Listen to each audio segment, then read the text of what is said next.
below that paragraph, there's a picture of posta di donna and posta di donna held rear weighted. So one is facing this way, the other is facing this way.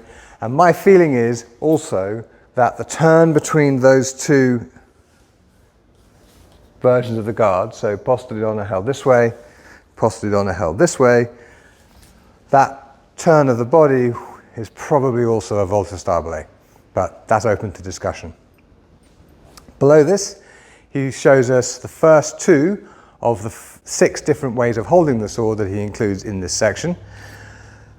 The first of which, oddly enough, is holding the weapon to throw. And if you look, for example, at the video regarding the first of the plays of the sword in one hand, or the master of the sword in one hand, we actually demonstrate how to defend against that thrown weapon, and therefore also how to throw the weapon. After that, we have the sword in one hand. And there's an entire section of 11 plays of things you do from this guard. Turning the page to folio 22 verso, he shows us a grip like so, where you're holding the sword by the pommel instead of by the regular part of the handle.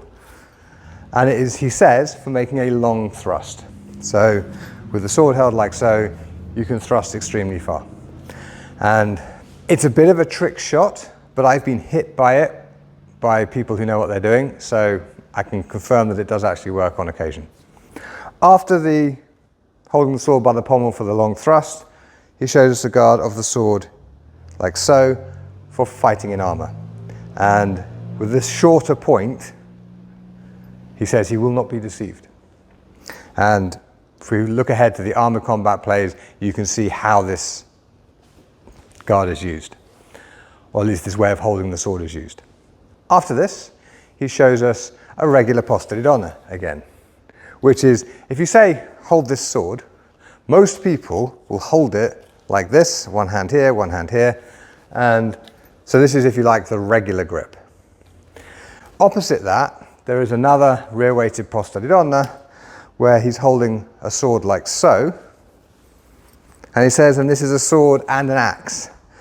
And actually it's a boar sword, which has a kind of leaf-shaped spear point and a small cross guard, which means holding it like this is actually more comfortable than you might think, not least because usually on a boar sword, the length of the blade before the leaf point is actually blunt, so holding it is quite comfortable, and the cross guard goes through the flat of the blade this way. It's illustrated across, but every example I've ever seen has a hole in the blade for the cross guard to go, and the cross guard is screwed in. So, a sword and an axe. And he says, you think I'm going to come and strike with a great blow, but instead I just lift my hands over my head and I will thrust at you. So he doesn't actually show us that happening anywhere else in the book, but if you look ahead to the plays of the Polacks, you will find examples of what to do when you're holding something that is effectively an axe.